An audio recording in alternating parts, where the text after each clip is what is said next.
Mucho antes de que existieran los laboratorios, los divanes o incluso la propia palabra psicología, la humanidad ya se estaba haciendo las preguntas más profundas sobre sí misma.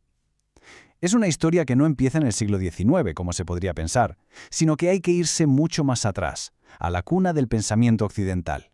Y todo, absolutamente todo, empieza con esta pregunta. Parece sencilla, ¿verdad?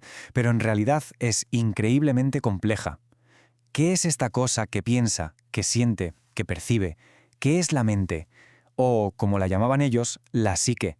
Así que venga, vamos a meternos de lleno en esto. Nos vamos a la antigua Grecia, donde el debate sobre la naturaleza de la realidad acabó abriendo la primera gran investigación sobre el alma.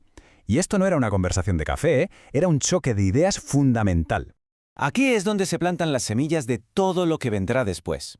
El primer gran debate se centró en una cuestión clave: el alma, la psique. ¿Es algo de otro mundo o es parte de este?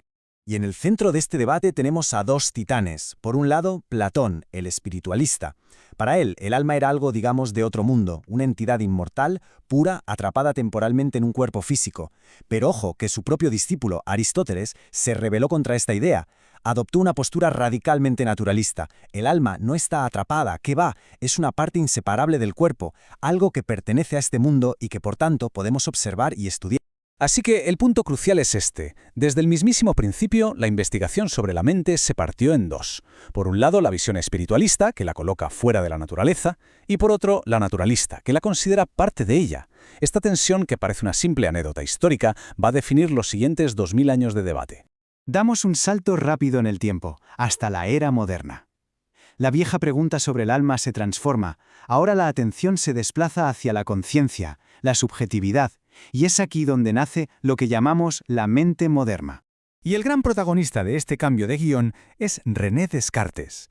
Con él, el foco se mueve de forma radical. Sitúa al yo pensante, a la conciencia individual, en el epicentro de todo el conocimiento. Mantiene el dualismo de Platón, sí, pero lo moderniza. La mente es la res cogitans, la cosa que piensa, y el cuerpo es la res extensa, una especie de máquina física. Esta frase tan famosa lo resume a la perfección. Para Descartes, la única certeza que no admite duda es la propia conciencia. La existencia se prueba a través del simple acto de pensar. Esto supuso un giro total hacia la introspección y la subjetividad. Claro, la idea de Descartes abrió una nueva caja de Pandora. Si la mente es el centro de todo, ¿cómo consigue su conocimiento? ¿Nacemos ya con ideas innatas, como creía Descartes, o nuestra mente es más bien una pizarra en blanco que se va llenando con la experiencia? Esta pregunta dividió a la filosofía en dos bandos que parecían irreconciliables. Por un lado, los racionalistas, que eran los herederos de Descartes y confiaban en el poder de la razón innata. Y por otro, los empiristas británicos, como John Locke, que contraatacaron con una idea simple pero potentísima. Todo lo que sabemos, absolutamente todo, nos llega a través de los sentidos. El concepto clave de los empiristas es la tabula rasa. La mente, cuando nacemos, está vacía, es una pizarra en blanco, no hay ideas innatas de ningún tipo. Cada concepto, cada pensamiento, se construye a partir de lo que vemos, oímos, tocamos, olemos y saboreamos.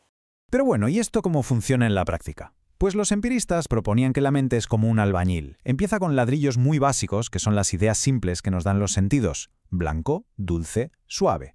Y luego, a base de asociar, combina estos ladrillos para levantar estructuras complejas, como la idea de una tarta de boda. Todo nuestro conocimiento, por muy abstracto que sea, se construye desde abajo, desde la experiencia. Llegamos al siglo XIX, y el debate filosófico ya no es suficiente. Las viejas preguntas exigen métodos nuevos. La búsqueda para entender la mente se divide y toma dos caminos científicos muy distintos, pero que avanzan en paralelo. El primer camino mira hacia afuera.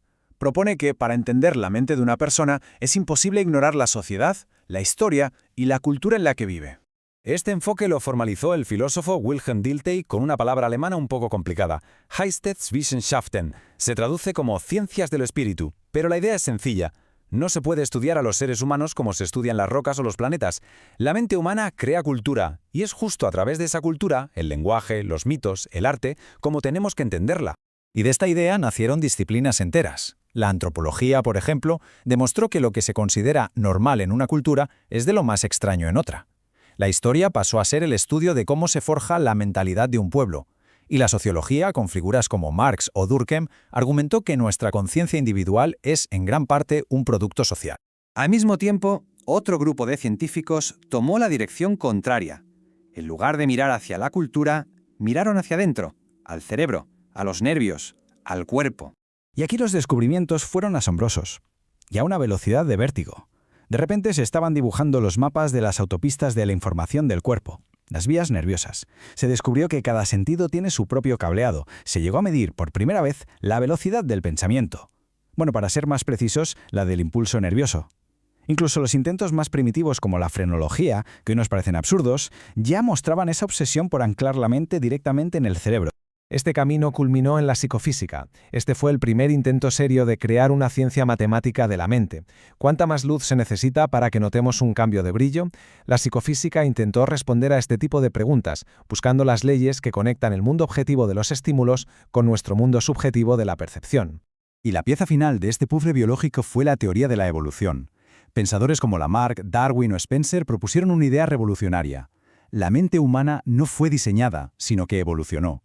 Es un producto de la historia natural moldeado por la supervivencia y la adaptación a lo largo de millones de años. Entonces, ¿dónde nos deja todo esto?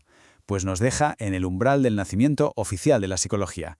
Una ciencia forjada, como vemos, a partir de tradiciones muy, pero que muy contradictorias. Al final, la psicología no nació de un único padre, sino de una colisión monumental de ideas. De la filosofía heredó las grandes preguntas. De las ciencias naturales, los métodos para estudiar el hardware biológico. Y de las ciencias sociales, la perspectiva para entender el software cultural que nos influye. Y lo más importante, heredó sus conflictos.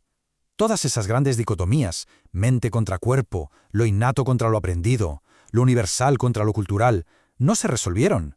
Se convirtieron en el motor mismo de la nueva disciplina. Así que, esa pregunta sobre la naturaleza de la mente no es nueva. Es la pregunta fundamental que dio origen a la psicología y que sigue resonando hoy con fuerza. ¿Somos una máquina biológica resultado de genes y neuronas? ¿O somos una historia cultural, el producto de la sociedad que nos rodea? Quizás la verdadera respuesta no está en elegir un bando, sino en comprender la tensión permanente que existe entre ambos.